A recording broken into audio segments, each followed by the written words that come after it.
Hey everyone, welcome to my new video. Today I'm going to be talking about 6 games that I consider hidden gems in the Sega Mega Drive and Genesis world. So these games that aren't really talked about too often, but I played these games growing up, and there might be 1 or 2 games that you probably think aren't that good, but to me personally I really enjoyed them. And yeah, if you haven't seen them or played them before, I recommend checking them out. And if you have any games that you really like that you think are hidden gems for the Mega Drive or Genesis, let me know in the comments and I'll check them out and I might have them in my collection. I still haven't played a lot of the games in my collection, so I'll probably do follow-up videos to these ones as I slowly make my way through my collection. But for now, these are ones that I know I really like. And the first one is based on the 1994 film True Lies, which is True Lies for the Mega Drive, starring Arnold Schwarzenegger as Harry Tasker. So this game was also released in 1994, and you play as the secret agent Harry Tasker. As you make your way through, I think there's 9 levels, which includes 1 level where you fly a Harrier fighter jet. And this game didn't really get great reviews on release, but I consider this one in my top 10 Mega Drive games list. So there you go.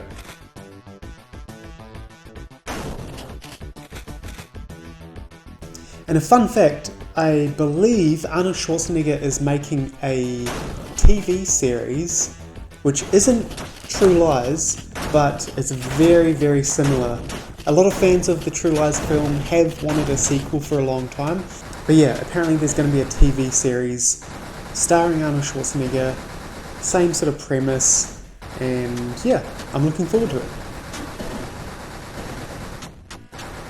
But yeah, this is one of my favourite games on the Mega Drive. So this next game you probably haven't heard of. I never hear about this game coming up. It didn't get great reviews on release, but I played through this, and it is Generations Lost.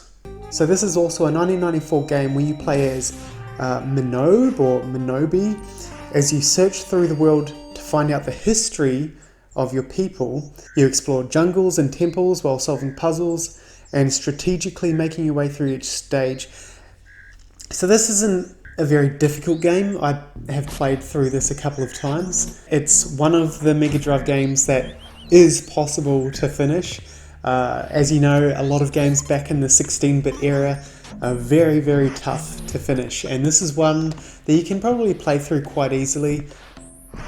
You have passwords for each level, so you don't have to start the game or from the start again. And yeah, if you just want an easy, nice game to play, I recommend this. And a lot of people compare it to the X-Men game. So yeah, Generations Lost. This next game is probably up there as one of my favourite Mega Drive Genesis games of all time. And it is Jungle Strike. So this was released in 1993. Each level has different missions such as destroying compounds, taking out enemies, rescuing hostages, and blowing up marijuana fields.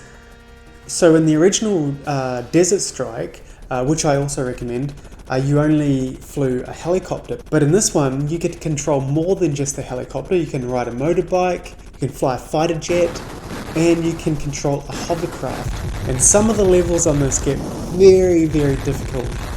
And it took me a long time. There's 9 levels, and probably the hardest level was one in the snow.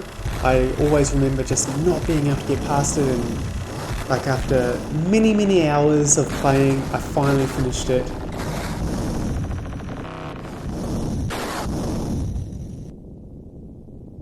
So this is one that I really recommend if you haven't played it. If you get through Desert Strike and you get through Jungle Strike, you can go on to Urban Strike, and then on other platforms you can play Soviet Strike and Nuclear Strike. So there's a few games in the series, but for me personally, this is my favourite game out of the whole series. And yeah, if you haven't played it, I recommend this one. So the next game is The Chaos Engine, and this was released in 1993. And you get to choose 2 mercenaries, which you control one and have the AI control the other. Or you can play with 2 players and your buddy can play as the second mercenary. It's set in a steampunk Victorian era England. Like, how good does that sound already? And the Chaos Engine is a machine that it's able to harness and manipulate space and time, but after it was invented, it became sentient and started sort of screwing up the world.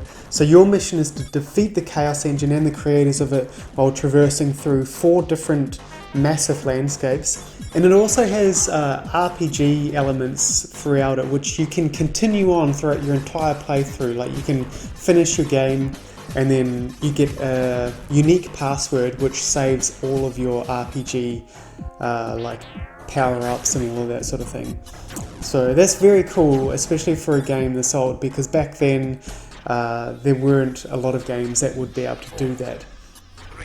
And I found out during research on this game that there's actually a sequel which was released on the Amiga, and apparently it's really, really good. So I'm going to try and download that somewhere and play the Chaos Engine 2. So the 5th game on my list is General Chaos. So this is another 1993 release where you get to choose a team of soldiers where you strategically place them on the battlefield. And if 2 soldiers get close to each other, you'll play a game of fisticuffs until one is knocked down.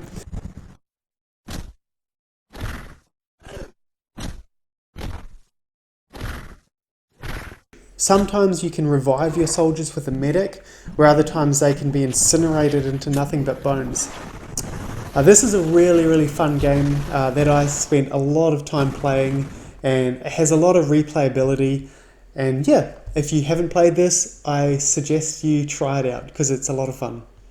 The final game on my list, which is like True Lies, it's based on a film, but unlike the film, this game is actually good, and that is Alien 3.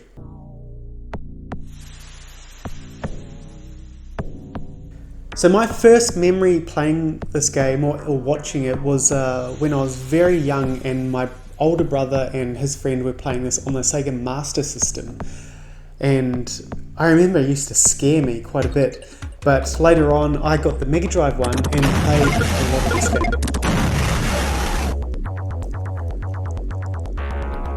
And this was released in 1992, and you played as Ellen Ripley, who looks super fit in this game.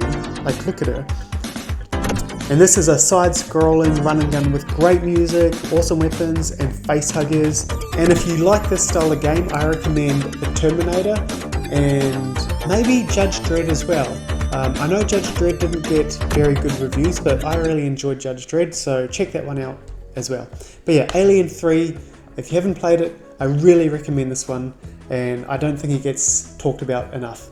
So yeah, these are my personal favourite hidden gems, and if you have any favourite games that you feel are underrepresented in the Mega Drive or Genesis world, let me know and I'm going to check them out. Do you like these games, or are there ones that you probably think shouldn't be in the list? I'm guessing some people have played Generations Lost and they don't know why I like it, but I really enjoy it. So yeah, that's my video guys, thanks for watching and I'll see you next time.